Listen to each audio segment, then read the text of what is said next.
আজকের প্রশ্ন, লেপের রং লাল হয় কেন? তাড়াতাড়ি চলো তোমাদের দিদিভাইকে প্রশ্নটা করেই ফেলি। কুইক! এই কই গো, প্রশ্ন শুনলে তো চমকে যাবে তুমি। আজকে তো তোমার কাছে একটা বিরাট ইন্টারেস্টিং প্রশ্ন নিয়ে এসেছি।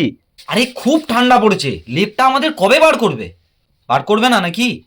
প্রশ্নটা হচ্ছে ঠিক এই লেপ নিয়েই। লেপের রং লাল হয় কেন? চটপট উত্তরটা দিয়ে দাও তো দেখি। লেপ তোমাকে বার করতেই হবে, খুব ঠান্ডা পড়ছে। কিন্তু প্রশ্ন হচ্ছে, তুমি বলছো লেপের রং লাল হয় কেন? এটা তো ভেবে দেখিনি, কি অদ্ভুত রকমের প্রশ্ন। সত্যিই তো লেপ তো গায়নি, লেপের রং লাল হয় কেন? এটা তো ভেবে দেখিনি। আমার কিন্তু ভীষণভাবে জানার ইচ্ছা, তোমাকে কিন্তু বলতেই হবে লেপের রং লাল হয় কেন। আমার বন্ধুদেরও কিন্তু বলতে হবে, তারাও কিন্তু কেউ জানে না, তোমাকেই উত্তরটা দিতে হবে। ও বাবা, তুমি জানো না এটা? আরে আমিও তো জানতাম না, কিন্তু কেরম ইন্টারেস্টিং প্রশ্নটা বলো।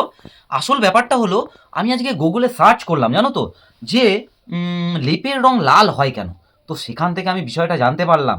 আরে আমাদের তো বর্ধমান ডিস্ট্রিক্ট, আমাদের পাশেই, পাশে বলতে কি আমাদের পরেই তো বীরভূম, তারপরে মুর্শিদাবাদ।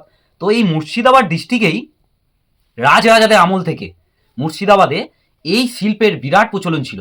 এই শিল্পে লেপ শিল্পটা হচ্ছে ওদের কাছে একটা, মানে কি বলবো, একটা বিখ্যাত শিল্প। তো ওরা কি করতো জানো তো, এই কার্পাস তুলো আছে না, কার্পাস তুলো ছাড়িয়ে, মানে বীজটাকে আলাদা করে দিয়ে ওই তুলোটা সিল্কের, লাল সিল্কের কাপড় হয় না, মখমলে টাইপের, খুব দামি কাপড়গুলো, ওই কাপড়ের মধ্যে এই তুলোটাকে ভরা হতো, ভরে লেপ তৈরি করা হতো। আর সেই রাজারাজাদের আমল থেকেই আজও কিন্তু ওই লাল রঙের কাপড় ব্যবহার হয়ে চলেছে এই লেপে। তো বুঝতে পারলে কোথা থেকে এর কাপড়টার আমদানি। আর আজও সেই লাল কাপড়ই চলছে।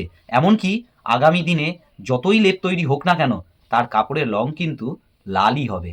তো বন্ধুরা, ভিডিওটা ভালো লাগলে একটা লাইক দিয়ে চ্যানেলটা সাবস্ক্রাইব করে দিও, কারণ এরকম প্রশ্ন আমরা এই চ্যানেলে এনেই থাকি।